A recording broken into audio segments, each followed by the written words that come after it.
Bueno, pues vamos con la licenciada Alejandra Arias Gómez, es coordinadora de la ACE Aldea por los Niños. Nos trae un tema, la acompaña Sheila Cadena. Les damos los buenos días. Bienvenidos aquí a Telereporta. ¿Qué pasó, Alejandra? Doctor, cuéntanos. Muy buenos días, gracias por el espacio.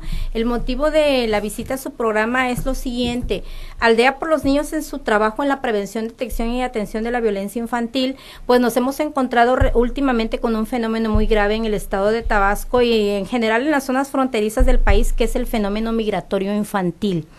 La nueva Ley General de Niñas, Niños y Adolescentes, que entró en vigor hace 2 años, en el artículo 96 señala claramente, no se presta a confusiones, que está prohibido deportar, devolver, expulsar, entregar niños migrantes no acompañados, víctimas de violencia, a su país de origen.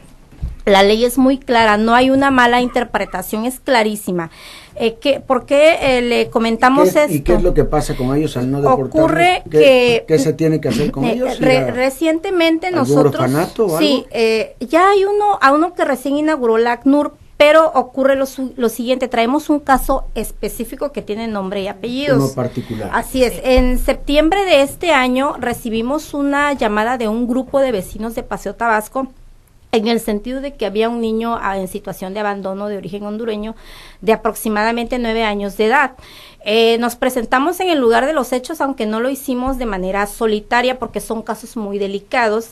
Entonces, en ese entonces nos encontrábamos realizando un reportaje sobre trabajo infantil con una compañera de un medio de comunicación. Justo cuando recibimos la llamada nos dirigimos al lugar de los hechos y, en efecto, tras entrevistar al niño y la situación de abandono, mendicidad, explotación laboral en que se encontraba, él dormía en la calle, pues aplicamos el artículo 4 constitucional, que señala que la protección de los niños también es responsabilidad de la sociedad civil. Los vecinos reportaron que durante un mes estuvieron llamando o solicitando apoyo a las instituciones corresponsables sin obtener respuesta. Entonces, nosotros aún en ese momento intentamos llamar de nueva cuenta, no recibimos respuesta, aplicamos el 4 constitucional, asumimos nuestra responsabilidad y tomando en cuenta la opinión del infante y su situación, decidimos protegerlo inmediatamente. ¿Por qué razón? Porque un niño migrante no acompañado se expone a múltiples peligros, a caer en redes de trata. Hasta acompañado, pero bueno. En efecto, entonces estaba en una situación de extrema vulnerabilidad, su ropita rota, etcétera. Entonces, el niño le dimos protección durante aproximadamente un mes. ¿Qué pasó durante ese lapso de tiempo? No nos quedamos con los brazos cruzados. Conociendo las leyes migratorias y conociendo la protección fuerte que trae la nueva Ley General de Niños para estos niños migrantes, solicitamos el apoyo de ACNUR y a través de un diálogo que sostuvimos con Mark Manley, el representante de ACNUR en México. Él de hecho se compromete, y aquí está la nota, que de hecho sí fue cubierta por un medio de comunicación, a través de la cual Mark Manley, el representante de ACNUR en México, se compromete con el niño a brindarle protección y sobre todo a solicitarle el estatus de asilo ante la Comar, que es el organismo responsable de otorgar ese estatus de asilado o protegido en México. Durante ese tiempo, en apariencia, ¿no?, ACNUR estuvo trabajando sobre este tema, pero justamente al mes de estar el niño protegido por la aldea, nos fue requerido por la PROFADE, que es la Procuraduría de Protección del Menor y la Familia en Tabasco, y nosotros, pensando que conocían las leyes, pues no teníamos tampoco otra alternativa, porque nos fue requerido a través de un documento legal. Hicimos la presentación del niño, en esa oficina de PROFADE se encontraba el cónsul de Honduras, tras un diálogo con el niño. ¿De dónde era el niño? De Honduras. Hondureño. Se encontraba el cónsul de Honduras, quien junto con la titular de PROFADE determinan que el niño tenía que irse a un albergue en ese momento. Entonces, nosotros como organización civil, finalmente se cumplió este dicho que dice: piensa mal y acertarás, pero es terrible. Porque cuando nos quitan el niño, entramos en la sospecha de que al niño no se le iban a aplicar las medidas de protección que establece la ley. Y curiosamente así fue. Durante el tiempo que el niño lo envían al albergue temporal Isabel de la Parra, no nos quedamos tampoco de brazos cruzados y nos comenzamos a mover, solicitamos información de tipo legal. y terminamos por presentar una queja en la Comisión Nacional de Derechos Humanos, representante aquí en Tabasco, la oficina foránea que se encuentra en Tabasco.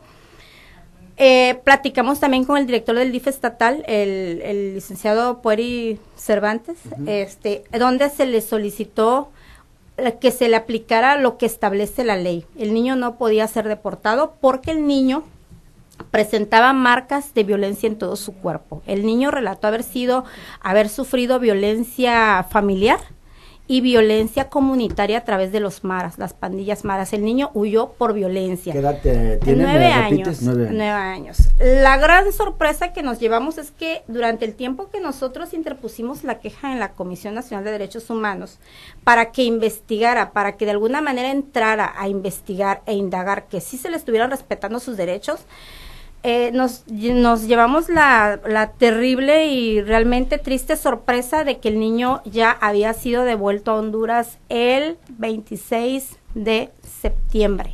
¿Lo deportaron? Lo deportaron. Pero el artículo 96... ¿Quién se lo recibió allá en Honduras? Tenemos el dato porque sí platicamos, logré comunicarme con el cónsul de Honduras, que el acuerdo determinó entre la Procuraduría de Protección de los Niños en Tabasco junto con el consulado, determinaron que regresarlo a su entorno violento era el interés superior del niño. ¿Qué dice el interés superior del niño? Tanto en la Constitución como en la Convención de los Derechos de la Niñez, como en la nueva ley, el interés superior del niño es el garantizar las medidas de protección necesarias para la supervivencia del niño y para que viva una vida libre de violencia, y todo el conjunto de derechos que requieren los niños para desarrollarse en un entorno sano. Pero es más fácil deshacerse de él. Exactamente, pero en esta devolución se violó la ley general, que de hecho esta ley general entró en vigor hace 2 años en nuestro país, pero no nada más se violó la ley general, se violó la Convención de los Derechos de la Niñez, se violaron los protocolos internacionales, y se violó un conjunto de leyes. Insisto, Alejandra, allá, ¿a quién se lo entregaron? ¿A la autoridad? ¿A algún familiar? De hecho, desconocemos porque justamente es la pregunta que le planteamos al cónsul de Honduras. De hecho, en mi caso, como representante de una organización civil, lo hice responsable de lo que al niño le pueda suceder. Esta entrevista la tuvimos vía telefónica, el cónsul se llama Mario Fernando Padilla Enríquez, y sí lo responsabilicé de cualquier situación de violencia que el niño ¿Este cónsul pueda dónde vivir. se encuentra? En Tenosique. En Tenosique. Y ¿hay una denuncia? Sí, de hecho, la denuncia ya estaba en camino cuando el niño se encontraba en territorio tabasqueño. Presentamos una queja precisamente ante la Comisión Nacional de Derechos Humanos, la cual justamente la recibe con fecha del 12 de noviembre. El niño aún se encontraba aquí. Mucha gente incluso que sabía del caso nos decía, pero ustedes se están adelantando, si van a trabajar bien, van a implementar las medidas de protección a favor del niño, porque la Procuraduría debe conocer la ley de protección de menores migrantes. Pero teníamos la terrible sospecha de que esto no iba a suceder, y lo peor del caso es que sucede lo que temíamos, que el niño fuera regresado al entorno violento. Aquí el encargado de la oficina foránea la remite a la Comisión Estatal de Derechos Humanos, justamente por tratarse de una institución del ámbito estatal. ¿Por qué nos presentamos aquí? Pero esto es federal, ¿no? Intervienen diversos organismos. Intervino la ACNUR porque tomó conocimiento, es un organismo de la ONU, la cual se había comprometido a determinar medidas de protección para el niño ante la Comar. Está interviniendo el Consulado de Honduras, que finalmente se llevó al niño, e interviene la Procuraduría de Protección de Niñas, Niños y Adolescentes en Tabasco, que es del ámbito estatal y que finalmente era la instancia que debió defender al niño mediante la aplicación de la ley. Sí. Entonces, la ley es muy clara. Y bueno, aquí la presencia precisamente de la compañera es porque justamente... Permíteme tantito, Alejandra, Sí. porque esto es urgente. Habló Claro. Víctor Alfonso Sánchez, nos reporta que en la carretera Villahermosa Frontera por el kilómetro 35 hubo una carambola, que un taxi, una combi y un auto particular se chocaron. pero que hay heridos y urge envíen ambulancias. Por eso es que interrumpo, porque hay heridos y urge ambulancia. Kilómetro 35, carretera Villahermosa, frontera. Carambola con heridos. Ojalá y auxilien cuanto antes. Disculpa, te seguimos escuchando, Alejandra. Así es, entonces aquí nosotros realmente hacemos un llamado al gobernador del estado, porque esto es una política de estado. Es definitivamente la protección de niñas, niños y adolescentes, migrantes o mexicanos, es una política de estado porque así está catalogado dentro de la nueva ley general, que se tiene definitivamente que formalizar una mesa de diálogo o unas medidas protocolarias a nivel estatal para evitar que este tipo de aberraciones jurídicas continúen sucediendo. ¿Por qué razón? Porque tienen en las manos de las instituciones estatales, tanto de los organismos internacionales que intervienen en el fenómeno de la niñez migratoria, como en los consulados, está la vida de estos niños. Si la ley señala que está prohibido deportar, devolver, expulsar un niño víctima de violencia, es justamente porque lo que se pretende es evitar que ese niño continúe siendo víctima de violencia y evitar incluso la muerte del niño al ser retornado a su entorno agresor.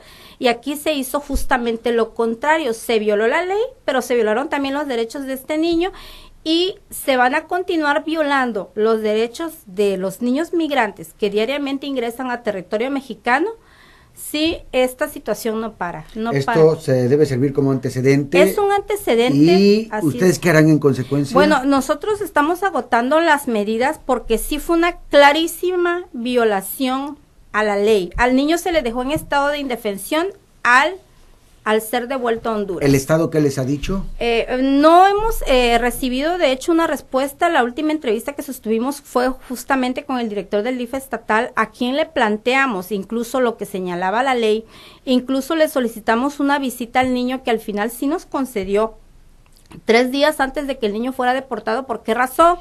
Porque incluso cuando el niño fue canalizado al albergue Isabel de la Parra, no nos permitieron visitarlo, no nos permitieron ningún contacto con el niño y tampoco nos permitieron continuar con las terapias que le estábamos aplicando, las terapias psicológicas, porque se trataba de un niño víctima de violencia. Luego entonces, a través del diálogo con el director del DIF estatal, logramos accesar al niño, quien durante esa entrevista que estuvo supervisada por una psicóloga, el niño reiteró en diferentes ocasiones que él no pretendía regresar a Honduras. Nos extraña que a los 3 días de haber sostenido esa entrevista con el niño, justamente la Profade determinó retornarlo a su entorno agresor. El niño...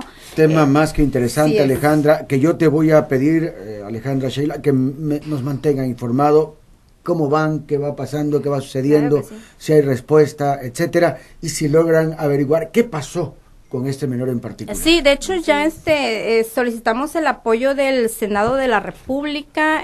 Nos pidió información la senadora Angélica de la Peña, que es justamente la presidenta de la Comisión de Derechos Humanos del Senado de la República, para investigar este caso y sobre todo saber el paradero y las condiciones en que se encuentra Kenner, pero sí el llamado al gobernador del estado para que capacite a sus funcionarios en primer lugar y para que cualquier error de esta naturaleza sí derive en una sanción incluso jurídica contra estos funcionarios. Bien, pues yo les agradezco su presencia y ténganme informado, por favor, claro que sí, para a la vez pues tener al tanto a quienes nos escuchan. Sí, gracias por su presencia. Gracias. Le agradecemos. Nosotros vamos a la pausa y continuamos de inmediato. Inicia el año sin preocupaciones. Aprovecha en diciembre el 50% de descuento en multas,